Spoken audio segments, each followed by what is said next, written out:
Assalamu alaikum wa rahmatullahi wa barakatuh. Bismillah walhamdulillah wa salatu wa salam ala rasulillah wa ba'd.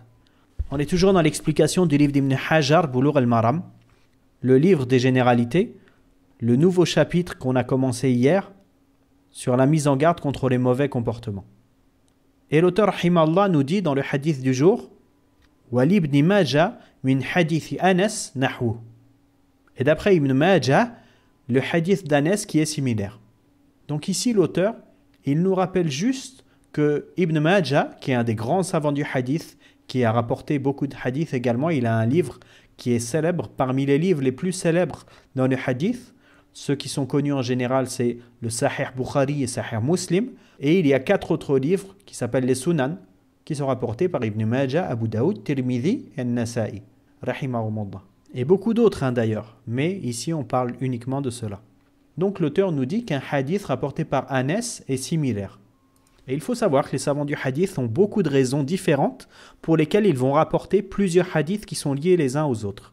Premièrement, les savants du hadith, pour donner un jugement sur un hadith, ils vont réunir toutes les chaînes de transmission liées à un hadith ou à plusieurs hadiths similaires pour pouvoir justement émettre un jugement complet sur le sujet. Nous, quand on voit à notre niveau qu'un savant rapporte un hadith et qui met son jugement sur le hadith, on ne se doute pas qu'il y a énormément de travail derrière.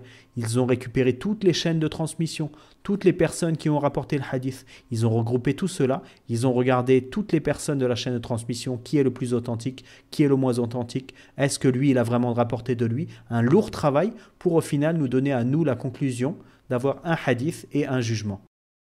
Mais il arrive parfois que les savants citent plusieurs hadiths liés à un même sujet pour des raisons. Donc on a dit, une des raisons c'était pour comprendre le sens de manière plus globale. Par exemple, on a un hadith comme pour le hadith de Aïcha, où le prophète sallallahu alayhi wa sallam a dit « Celui qui invente quelque chose dans notre religion est rejeté ». Et dans la version de Muslim, celui qui fait une œuvre qui n'a pas été ordonnée est rejeté. Donc là, les différentes narrations ont apporté chacun un sens supplémentaire. Ensuite, parmi les raisons qui font que les savants rapportent un hadith et ensuite rapportent un hadith équivalent, comme c'est le cas ici, ça peut être pour renforcer le hadith précédent. Et ici, on a dit que le hadith précédent était faible. Son sens est bon, mais le hadith en lui-même est faible. Et les hadiths faibles, ils peuvent être renforcés par d'autres hadiths. Mais il y a des règles dans la science du hadith, et ces règles empêchent de renforcer le hadith précédent, car ce hadith de Anas est encore plus faible que le premier. Donc ce hadith qui est très faible ne peut pas renforcer un autre hadith faible. Mais si on en a plusieurs hadiths qui ont une légère faiblesse, les savants du hadith, et pas nous, les gens spécialistes dans le hadith, peuvent faire le lien entre les hadiths et considérer qu'ils deviennent bons. Non pas authentiques, mais bons, c'est-à-dire acceptables. Mais comme on a dit dans le cas d'aujourd'hui, le hadith rapporté par Anas dans le livre d'Ibn Majah est très faible. Donc il ne peut ni être considéré comme une preuve, ni renforcer un autre hadith. Donc il sera tout simplement délaissé, mais il peut être cité, car les gens qui écrivent des livres, des fois, citent des hadiths qui sont faibles ou très faibles pour d'autres raisons que les utiliser comme preuve. Comme par exemple certains auteurs qui ont écrit des livres sur les hadiths inventés ou sur les hadiths faibles que certains utilisent comme preuve alors que c'est une erreur. Et d'autres ouvrages qui les utilisent pour d'autres raisons. Également, on peut ajouter que ce hadith-là est rapporté par Anas et celui d'hier par Abu Huraira.